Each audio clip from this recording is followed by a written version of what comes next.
എല്ലാവർക്കും PK ലേണിംഗ്സിന്റെ vocabulary സീരീസിലേക്ക് സ്വാഗതം. ഇന്നിപ്പോൾ സമ്മാനത്തിന്റെ 3ാമത്തെ ക്ലാസ് ആണ്. ആദ്യത്തെ 2 ക്ലാസ് കാണാത്തവര് തീർച്ചയായിട്ടും പ്ലേലിസ്റ്റിൽ പോയി വീഡിയോ കാണുക.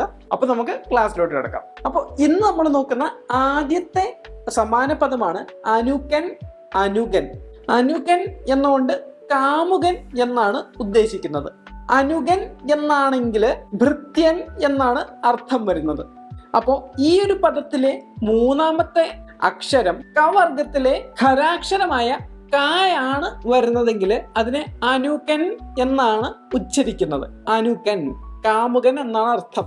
എന്നാൽ 3ാമത്തെ അക്ഷരം കവർഗത്തിലെ തന്നെ മൃദുവായ ഗായാണ് വരുന്നതെങ്കിൽ അതിനെ അനുകൻ എന്നാണ് ഉച്ചരിക്കുന്നത്. അതിന്റെ അർത്ഥം ഭൃത്യൻ എന്നാണ്. ഭൃത്യൻ എന്നാൽ ദാസൻ, ആശ്രിതൻ എന്നൊക്കെയാണ് അർത്ഥം വരുന്നത്. അടുത്ത സമാന പദമാണ് അനുകരണം, അനുരണനം. അനുകരണം എന്നാൽ എന്താ? നമുക്ക് എല്ലാവർക്കും അറിയാവുന്നതല്ല, നമ്മൾ മിമിക്രി ഒക്കെ കാണുന്നവരാണ്, നമുക്ക് അറിയാവുന്നതാണ്. അതായത് അനുകരിക്കല്, അത് തന്നെ. ഇപ്പം ശബ്ദം അനുകരിക്കുക അല്ലെങ്കിൽ നടപ്പ് അനുകരിക്കുക, ഇതൊക്കെ നമ്മൾ മിമിക്രിയിലൊക്കെ കാണുന്നതാണ്. അപ്പൊ ഇത് തന്നെയാണ് അനുകരണം എന്നതുകൊണ്ട് ഉദ്ദേശിക്കുന്നത്. എന്നാൽ അനുരണനം എന്നതാണെങ്കിൽ എന്താ? പ്രതിധ്വനി എന്നാണ് അർത്ഥം. പ്രതിധ്വനി അതായത് ഒന്നുമില്ല, എക്കോ. അതായത് ഒരു മലയുടെയൊക്കെ മുകളിൽ പോയെന്ന് നമ്മൾ കൂവുമ്പോഴോ അല്ലെങ്കിൽ നമ്മൾ എന്തെങ്കിലും അങ്ങോട്ടേക്ക് ഒച്ചത്തിൽ പറയുമ്പോൾ തിരിച്ചതേ ഒച്ച നമുക്ക് കേൾക്കാൻ പറ്റും. അതാണ് പ്രതിധ്വനി അഥവാ അനുരണനം എന്നതുകൊണ്ട് ഉദ്ദേശിക്കുന്നത്. അടുത്ത സമാന പദമാണ് അന്തസ്. അന്തസ് കേൾക്കുമ്പോൾ തന്നെ വളരെയധികം സമാനത തോന്നുന്ന 2 പദങ്ങളാണ് അല്ലേ? അന്തസ് എന്നതുകൊണ്ട് അഭിമാനം എന്നാണ് ഉദ്ദേശിക്കുന്നത്. അഭിമാനം എന്നർത്ഥം വരുന്ന ഈ അന്തസ് എന്ന വാക്കില് 2ാമത്തെ അക്ഷരം വരുന്നത് നായും തായും കൂടെ ചേർന്ന് കൂട്ടക്ഷരമായ ഇന്ത എന്ന വാക്കാണ് 2ാമത് വരുന്നത്. അതോടൊപ്പം 3ാമത് വരുന്നത് സ ഇരട്ടിച്ചുള്ള പദമാണ്. അപ്പൊ ഇത് ഉച്ചരിക്കുന്നത് അന്തസ് എന്നാണ്. ഒരു സിനിമയിൽ മുകേഷ് പറയുന്ന അന്തസ് വേണമട അന്തസ്, അത് തന്നെയാണ് ഈ അന്തസ് കൊണ്ട് ഉദ്ദേശിക്കുന്നത്. അഭിമാനം എന്നാണ് അർത്ഥം. ഇപ്പൊ ഈ പറഞ്ഞ അന്തസ്സിനോട് സാമ്യതയുള്ള ഒരു പദമാണ് അന്തസ്. ഇപ്പൊ ഈ പറഞ്ഞ അന്തസ് എന്ന പദത്തില് അന്ധൻ എന്നെഴുതുന്നതിലെ ഇന്ദയാണ് വരുന്നത്. അപ്പൊ ഇതിനർത്ഥം ചോറ് എന്നതാണ്. അടുത്തതാണ് അന്യഥ.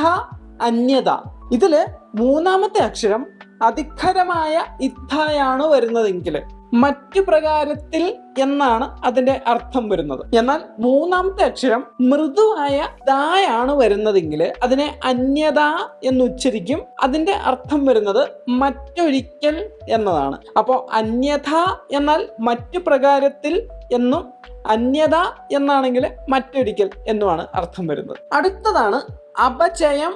അപചയം. അപചയം എന്നാൽ ക്ഷയം എന്നാണ് അർത്ഥം. ക്ഷയം കൊണ്ട് ഉദ്ദേശിക്കുന്നത് ട്യൂബർകുലോസിസ് അല്ല, നാശം, വീഴ്ച എന്നൊക്കെയുള്ള ഒരു അർത്ഥത്തിലാണ്. അപചയം എന്നാൽ തോൽവി എന്നാണ് അർത്ഥം. അപജയം. 3ാമത്തെ അക്ഷരം ചവർഗത്തിലെ മൃദുവായ ജായാണ് വരുന്നതെങ്കിൽ അതിനെ അപജയം എന്നാണ് പറയുന്നത്. അതിന്റെ അർത്ഥം തോൽവി എന്നാണ്. അപചയം എന്നാണെങ്കിൽ അതിന്റെ അർത്ഥം വരുന്നത് ക്ഷയം എന്നാണ്. അടുത്ത സമാന പദമാണ് അമ്പ്, അൻപ്. ഇത് നമുക്ക് അത്യാവശ്യം പരിചയമുള്ള പദമാണ് അല്ലെ? അമ്പ് എന്നാൽ അസ്ത്രം, വില്ലുകൊണ്ട് തൊടുത്തു വിടുന്നത് അമ്പ്, അതിന്റെ അർത്ഥമാണ് അസ്ത്രം. അടുത്തതാണ് അൻപ്. ഇതിന്റെ അർത്ഥം സ്നേഹം എന്നാണ്. അപ്പോൾ അമ്പ് അസ്ത്രം, അൻപ് സ്നേഹം. അടുത്ത സമാന പദമാണ് അംബുജം, അംബുദം. അംബുജം അതിന്റെ അർത്ഥം എല്ലാവർക്കും തന്നെ അറിയാവുന്നതാണ്. അംബുജം എന്നാൽ താമര എന്നാണ് അർത്ഥം. അപ്പം ഇവിടെ നിങ്ങൾ ഒരു കാര്യം ശ്രദ്ധിക്കുക, അംബു എന്ന പദത്തിന് ശേഷം ജം എന്നും ദം എന്നുമാണ് ഈ ഓരോ വാക്കിലും വരുന്നത്. ഓക്കെ, അംബു എന്നാൽ അതിന്റെ അർത്ഥം വരുന്നത് ജലം എന്നാണ്. പിന്നെ അംബുജ, അംബുദ തുടങ്ങിയതൊക്കെ തന്നെ ഒരു സംസ്കൃത പദമാണ്. ഇതിനെ മലയാളത്തിലേക്ക് കടമെടുത്താണ് അംബുജം, അംബുദം എന്നുള്ള വാക്കുകളൊക്കെ കൊണ്ടുവന്നത്. ജ എന്ന വാക്കുകൊണ്ട് സംസ്കൃതത്തിൽ ഉദ്ദേശിക്കുന്നത് അതിൽ നിന്ന് ജനിച്ച എന്നുള്ള ഒരർത്ഥത്തിലാണ്. അതായത് അംബുജ എന്നാൽ എന്താ? ജലത്തിൽ നിന്ന് ജനിച്ച. താമര എന്നുള്ള അംബുജം എന്ന വാക്കിന്റെ അർത്ഥം ജലത്തിൽ നിന്ന് ജനിച്ചതാണ് താമര.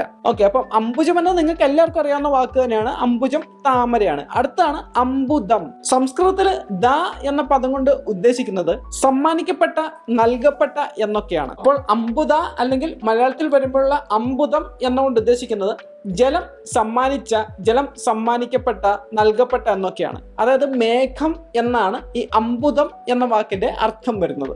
അപ്പോൾ അംബുജം താമര എന്നും അംബുദം മേഘം എന്നുമാണെന്ന് ഓർക്കുക. അടുത്ത പദമാണ് അസ്ഥി. അസ്ഥി അസ്ഥി എന്നതുകൊണ്ട് ഉദ്ദേശിക്കുന്നത് ഉണ്ട് എന്ന അർത്ഥമാണ്, അതായത് എക്സിസ്റ്റൻസ്. കുറച്ചും കൂടെ ലഘുവാക്കിയാൽ സ്ഥിതി എന്ന് നമുക്ക് പറയാം.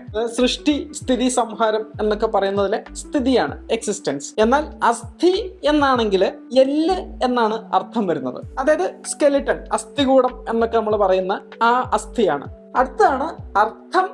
അർദ്ധം തവർഗത്തിലെ ഖരമായ തായും അതിഖരമായ ഇദ്ധായും. അപ്പൊ ഇത് രണ്ടും കൂടെ ചേർന്നുള്ള ഇദ്ധായാണ് ഈ ആദ്യം പറഞ്ഞ അർത്ഥം എന്ന പദത്തിൽ വരുന്നത്. ഇതിന്റെ അർത്ഥം ധനം എന്നാണ്. അർദ്ധം എന്നാൽ പകുതി എന്നാണ് അതിന്റെ അർത്ഥം വരുന്നത്. നമ്മൾ കേട്ടിട്ടുണ്ടാവും അല്ലെ, അല്പന് അർത്ഥം കിട്ടിയാൽ അർദ്ധരാത്രിക്കും കുട പിടിക്കും എന്നുള്ള ചൊല്ലൊക്കെ. ഇന്ന് നമ്മൾ ഡിസ്കസ് ചെയ്യുന്നതിലെ അവസാനത്തെ സമാന പദമാണ് അവശ്യം.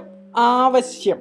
അവശ്യം എന്നാൽ നിശ്ചയമായും എന്നാണ് അതിന്റെ അർത്ഥം. ആവശ്യം എന്നാൽ വേണ്ടത് എന്നാണ് അതിന്റെ അർത്ഥം വരുന്നത്. ഇപ്പൊ നമ്മൾ വാർത്തയൊക്കെ കാണുമ്പോൾ നമുക്കറിയാം അല്ലെ, വിലവർധനയൊക്കെ സംബന്ധിക്കുമ്പോൾ ന്യൂസ് റീഡർ വായിക്കുന്നുണ്ടാ അവശ്യ സാധനങ്ങളുടെ വിലവർധനവ് അല്ലെ, നമ്മൾ ശ്രദ്ധിച്ചിട്ടുണ്ടാവും അവശ്യ സാധനങ്ങളുടെ വിലവർധനവ്. അതുകൊണ്ട് എന്താ അതിന്റെ അർത്ഥം വരുന്നത്?